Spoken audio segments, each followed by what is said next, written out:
Hello, नमस्कार दोस्तों। मेरा नाम राहुल सागर है और स्वागत है आप सभी का आपके अपने YouTube channel study with Rahul Sagar में। दोस्तों, इस वीडियो के अंदर मैं आपको कुछ चीज़ों के बारे में बताऊंगा जो पीजीटी हिंदी के रिजल्ट को लेकर के जुड़ी हुई है। इसके ऊपर बात करें ना, आपसे पहले एक छोटी सी रिक्वेस्ट है। अगर आपने अभी तक हमारा यूट्यूब चैनल सब्सक्राइब नहीं किया है तो प्लीज हमारे यूट्यूब चैनल को सब्सक्राइब कर लीजिए और बेल आइकन को भी प्रेस कर लीजिएगा, ताकि जो हमारी आने वाली लेटेस्ट अपडेट्स हैं उनको आप आसानी से देख सकें।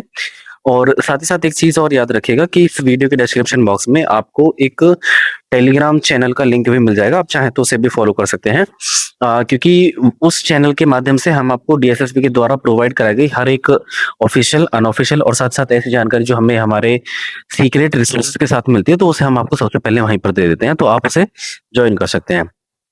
दोस्तों, आप सभी को पता है कि अभी हाल फिलहाल में पीजीटी हिंदी का रिजल्ट आया, ठीक है, जिसको ये आप सामने स्क्रीन पर देख सकते हैं। ठीक है, इसका ई डोजर वाला रिजल्ट आया था और काफी सारे बच्चे हैं, आ, एक दो या 10-5 बच्चे नहीं है, लगभग लगभग 50 से भी ज्यादा बच्चे हैं जिनके द्वारा ये दावा किया जा रहा है कि जो पीजीटी हिंदी का रिजल्ट है वो सही से नहीं है। मतलब सही से कहने का मतलब है कि उसमें कहीं ना कहीं धांधली देखने के लिए मिली है। वो धांधली किस तरीके से है? उनके द्वारा ये कहा गया है कि जो मार्क्स उनके फाइनल आंसर की में आ रहे थे, उन मार्क्स के अकॉर्डिंग वो उनका जो सिलेक्शन है वो नहीं हुआ है। ठीक है, क्योंकि आप सभी को पता है कि जो डीएसएसबी है वो रिस्पॉन्स सीट नहीं देता है, वो रॉ स्कोर नहीं बताता है। तो इन सभी चीजों के चलते हुए हालांकि डाउट्स तो होते हैं, ठीक है, लेकिन अगर बच्चा एक दो होते या 10-5 बच्चे होते तो बातें चल जाती, लेकिन काफी बड़ी संख्या में कैंडिडेट्स हैं जिनके द्वारा ये दावा किया जा रहा है कि जो पीजीटी हिंदी का रिजल्ट है वो भी उसमें कहीं ना कहीं गड़बड़ देखने के लिए मिली है। अच्छा, ये चीजें केवल पीजीटी हिंदी के रिजल्ट को लेकर के ही नहीं थी।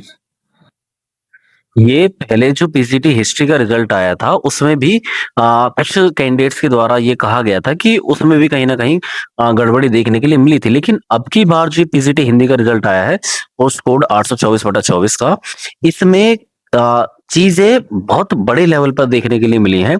बड़े लेवल पर कहने का मतलब है कि कैंडिडेट्स इसमें ज्यादा है जिनको ये लग रहा है कि उनके कहीं ना कहीं जो मार्क्स हैं वो बहुत कम किए गए हैं। उनके सोचने पर तो ये मतलब उन्होंने जो फाइनल आंसर की चेक की थी तो उनके 200 प्लस तक मार्क्स बन रहे थे, लेकिन जब उन्होंने देखा कि ई डोजे की कट ऑफ में उनका जो सिलेक्शन है या कॉल नहीं आया है, तो तब जाकर के ये चीजें सामने आ रही हैं। ठीक है, हालांकि हम इस चीज का दावा नहीं करते हैं, वो सारी चीजें आगे आने वाले समय में खुलेंगी जब उन कैंडिडेट्स के द्वारा कोई एक्शन लिया जाएगा। देखिए, हालांकि काफी सारे फैक्टर्स होते हैं, जैसे आप मान करके चल सकते हैं कि कैंडिडेट्स के द्वारा जो ड्राफ्ट आंसर की थी उसके बाद फाइनल आंसर की आई, उनमें थोड़ा डिफरेंस भी होता है, उसकी वजह से भी थोड़ा नंबर्स में डिफरेंस देखने के लिए मिल सकता है। लेकिन चीजें एक दो कैंडिडेट्स के साथ हो तो तभी तक हम ये मान सकते हैं। ठीक है, लेकिन अब अगर जब 50 बच्चे वो इस चीज का दावा कर रहे हैं तो कहीं ना कहीं ये चीजें सही भी साबित हो सकती हैं। ठीक है, लेकिन ये आगे आने वाले समय में पता चलेंगी चीजें। हाँ, कुछ एक्शंस के बारे में अगर हम बात करें तो सबसे पहले तो हम डीएसएसबी से यही रिक्वेस्ट करेंगे कि क्यों ना वो रिस्पॉन्स शीट क्यों नहीं देते हैं, रॉ स्कोर क्यों नहीं बताते हैं। भाई, इतने सारे डिपार्टमेंट्स हैं, वो आपकी रिस्पॉन्स शीट देते हैं। बहुत बड़े बड़े डिपार्टमेंट्स है, लेकिन इनको पता नहीं क्या दिक्कत है। भाई, रॉ स्कोर दो।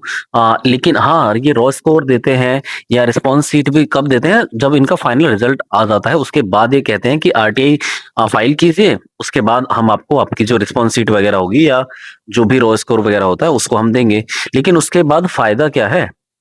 जब फाइनल रिजल्ट आ जाएगा, ज्वाइनिंग हो जाएगी, तो उसके बाद अगर किसी कैंडिडेट का अगर या कुछ कैंडिडेट्स के द्वारा जो कही गई बातें हैं, लाइक जिस इस तरीके की गड़बड़ी की, अगर वो सही साबित बैठ जाती हैं, तो फिर क्या? क्या बच्चे इसी चीजों के अंदर ही फंसे रहें? क्या कोर्ट के केसेस के वगैरह में या इन्हीं चक्कर में फंसे रहें? तो ये सारी चीजें डीएसएसबी को सोचनी चाहिए कि उन्हें रॉ स्कोर या जो भी रिस्पॉन्स शीट होती है कैंडिडेट्स की वो प्रोवाइड कराई जाए। ठीक है। हाँ, एक चीज और मैं आपको बताना चाहता हूँ, अगर आप तो सच में लगता है, अगर आपको ऐसा लगता है कि सच में आपके साथ गलत हुआ है, तो आप कुछ एक्शंस ले सकते हैं। जैसे पीजीएमएस एक पब्लिक ग्रीवेंस वाला पोर्टल है, आप उस पर शिकायत डाल सकते हैं या ईमेल वगैरह डाल सकते हैं डीएसएसबी पर, या फिर डीएसएसबी की जो हेल्प डेस्क है वहीं पर जाकर के फिजिकली प्रेजेंट होकर के आप ऐसा कर सकते हैं, या फिर आप सीधा सीधा आरटीआई फाइल कर सकते हैं इस चीज को लेकर के। ठीक है दोस्तों, तो ये सारी चीजें हैं आप को। हालांकि इन सभी कैंडिडेट्स का, जो पीजीटी हिंदी के बच्चे हैं जिनको लगता है कि उनके जो रॉ स्कोर में कहीं ना कहीं गड़बड़ देखने के लिए मिली है, तो उनके द्वारा एक ग्रुप बनाया गया है।